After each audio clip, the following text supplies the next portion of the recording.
जो खास करके जो ट्रांसपोर्टर में नियुक्ति यहाँ के लोग कराएंगे, सप्लाई करने वाले यहाँ के लोग कराएंगे, और जो शिक्षित बेरोजगार नौजवान है उनको स्थानीय लोगों को ही रोजगार दिलाएंगे। ये हमारा गारंटी है कि जाति और पार्टी के नाम पर जब तक लोग वोट देते रहेंगे, सुनील सिंह ऐसे लोग पैदा होते रहेंगे और क्षेत्र का बिल्कुल जो स्थिति नाजुक है वह बरकरार रहेगा। लाठी से मार करके बाहरी आदमी को भगाऊंगा, क्योंकि यहाँ के आम लोगों का जमीन है, जल है, हवा है, ये चतरा की जनता को है और बाहरी आदमी सब लूट रहा है। मैं 1991 में पहली बार कांग्रेस से चुनाव लड़ा। यहाँ मात्र 2 पार्लियामेंट चुनाव छोड़ के मैं लगातार यहाँ से चुनाव लड़ते रहा। कांग्रेस से एक बार लड़े, आरजेडी से 2 बार लड़े, बीजेपी से एक बार लड़े। तो ऐसा नहीं है कि अब 25 साल के बाद नजर आ रहे हैं। हमारा टाइम टू टाइम कार्यक्रम चलते रहा है इस क्षेत्र में, और इस क्षेत्र के लोगों से मेरा व्यक्तिगत और पारिवारिक संबंध है। इसलिए जो चतरा पार्लियामेंट कंस्टिट्यूंसी है, सभी समाज, सभी वर्ग के लोगों के साथ मेरा बहुत ही गहरा संबंध है। नहीं सर, मेरा कहना है कि आप 25 साल पहले यहाँ सांसद भी रहे, मंत्री भी रहे, उस समय जो काम हुआ उस काम के हिसाब से आप क्या देखते, उसके बाद क्या हुआ? नहीं, देखिए 2-3 महत्वपूर्ण बातें हैं। मैं चुनाव जो लड़ रहा हूँ 5 खास मुद्दों पर लड़ रहा हूँ। पहला मेरा मुद्दा है चतरा फील्ड फायरिंग रेंज को समाप्त करना। हमारे टाइम में चतरा फील्ड फायरिंग रेंज बना था और लाखों लोग वहाँ जुटे थे, और मैंने उसी दिन कहा था कि आप अपने अपने घर जाइए, मैं किसी भी कीमत में फील्ड फायरिंग रेंज नहीं बनने दूंगा। तो 500 से ज़्यादा गांव विस्थापित होने का स्थिति था।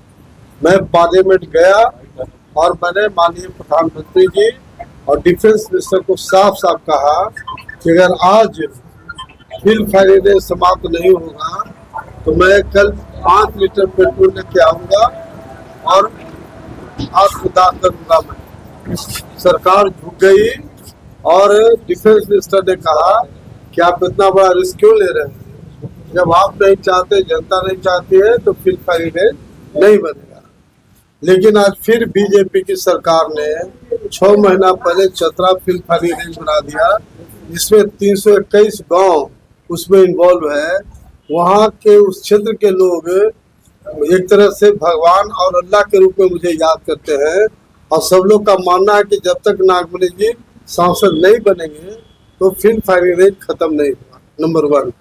नंबर 2, चतरा में रेलवे लाइन के लिए जो लालू जी रेल मंत्री थे,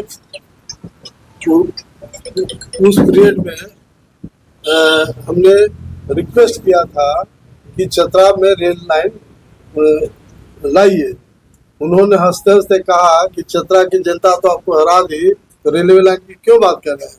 हमने कहा जनता का काम हराना है, हमारा काम जिताना है, हमारा काम करना है। तो उन्होंने बजट में प्रोविजन किया।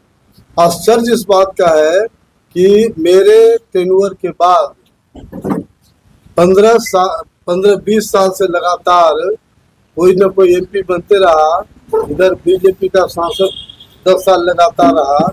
एक मामूली जमीन का अधिग्रहण, बताओ किस बात का सांसद? तो यहाँ की जनता भी कम दोषी नहीं है। एक बार गलती हो सकता है कि चलो सुनील सिंह आए, अब जिता दिया।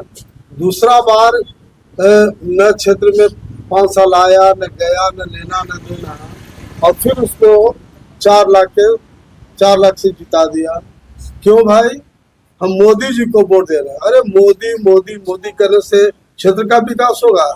यहाँ नली गली रोड बिजली पानी का इंतजाम करना है तो कोई मोदी जी आके करेंगे? इसलिए मेरा साफ कहना है कि जाति और पार्टी के नाम पर जब तक लोग वोट देते रहेंगे, सुनील सिंह ऐसे लोग पैदा होते रहेंगे और क्षेत्र का बिल्कुल जो स्थिति नाजुक है वह बरकरार रहेगा।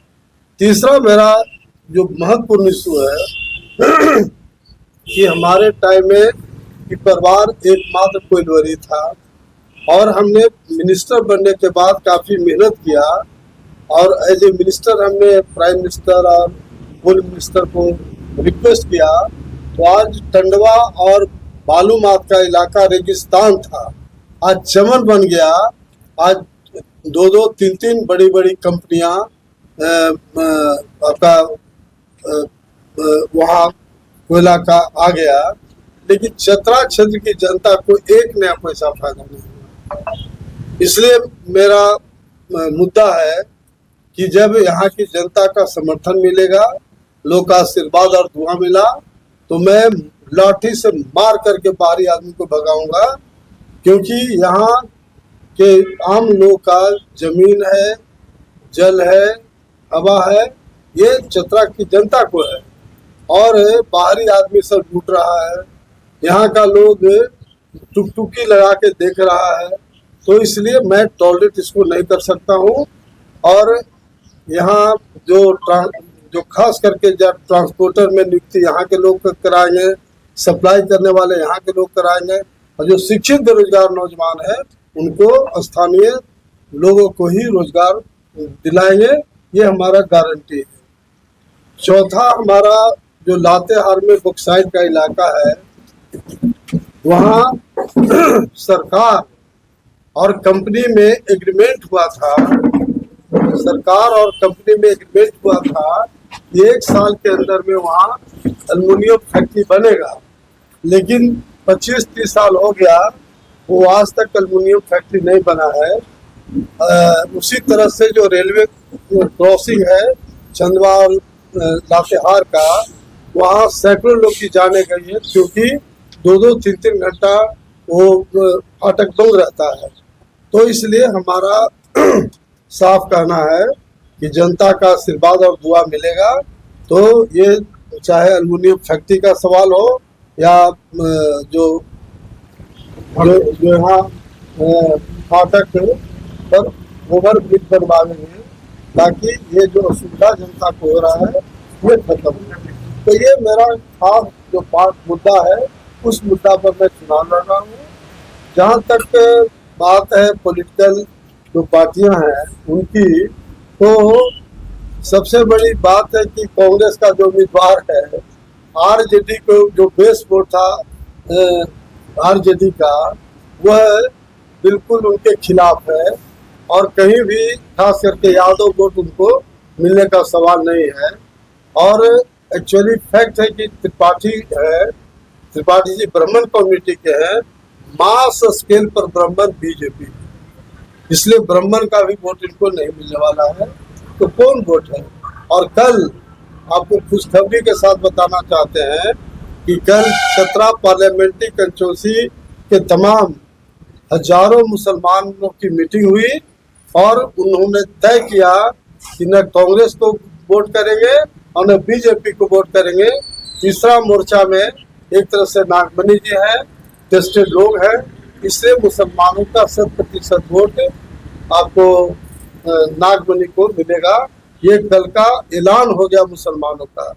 तो वोट कहाँ किसके पास है? जहां तक बीजेपी का बात लीजिए, बीजेपी में जो भूमिहार उम्मीदवार है, भूमिहार कम्युनिटी से ही लोग नाराज रहता है। कहा जाता है भूमिहारा महाजाला, उससे जलिया कोई कम्युनिटी नहीं होता है।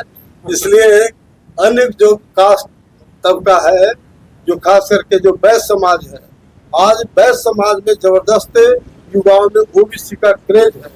तो 16 लाख जो वोट है यहाँ, 16 लाख में 1 लाख एक तरह से सवर्ण समाज का है और 15 लाख है ओबीसी, दलित, अल्पसंख्यक और आदिवासी। तो यार लड़ाई ये कोई 10 और 90 का होने वाला है।